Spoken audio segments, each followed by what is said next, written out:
Hello, we're in the car today, running around doing errands. I thought it might be best for my day if I brought my Bible with me and shoot the video while I'm waiting around. So here we go. A short section today. We're just going to talk about a shipwreck in chapter 27 of Acts. Picking up from yesterday, Paul is on a ship during a storm, and he tried to tell these men which way they should travel. They didn't want to listen to him. Now they're stuck in this storm. They have a lifeboat, but they've used parts of it to patch up the boat they're on. And so on the 14th night of being out in the Adriatic Sea, around midnight, some of the sailors sensed that they were approaching land. They took soundings and they found that it was 125 foot deep where they were. And then just a short time later, they took findings again and found they were 90 feet deep. They were worried they were going to hit rocks, so they dropped anchor from the stern, prayed for daylight, and the sailors secretively tried to go and hop on the lifeboat, what was left of it, to get to safety. And they were pretending they were going to drop an anchor. But Paul says to the centurion and the soldiers on board, unless the men stay with the ship, you cannot be saved. See, Paul is saved. These men were not saved. If they died on the ship, then they wouldn't be saved. And he could say this because he knew how the trip was going to go. So the soldiers went and released the lifeboats. No one's going on it. Just before dawn, Paul urged everyone to eat. He said, for the last 14 days, you have been in constant suspense and have gone without food. You haven't eaten anything. Now I urge you to eat some food. You need it to survive. Not one of you will lose a single hair from your head. So he took some bread, gave thanks to God, broke it, and they all began eating. They were encouraged, and altogether there was 276 people on board. Imagine 276 people haven't eaten in 2 weeks. You think they're getting along? So they ate as much as they could, and then they threw a bunch of grain overboard, probably to still keep them afloat. This ship is in bad shape, if you remember yesterday. So when the daylight came, there was some land there, but they didn't recognize it, but they're like,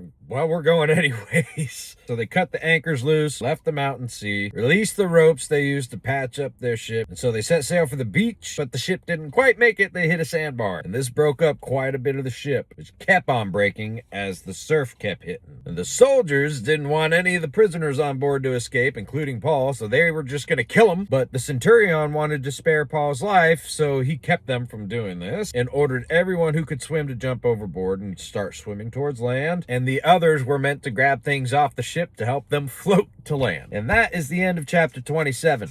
Tomorrow, we will jump into chapter 28, and that'll be the end of Acts. And it has been quite an enjoyable journey. But we're not done yet, guys. There's a lot of books in this book. And I encourage you, don't believe what I say or anyone else tells you. Put your nose in there yourself and come to your own conclusions in prayer. And remember to ask yourself, what are you doing with your salvation?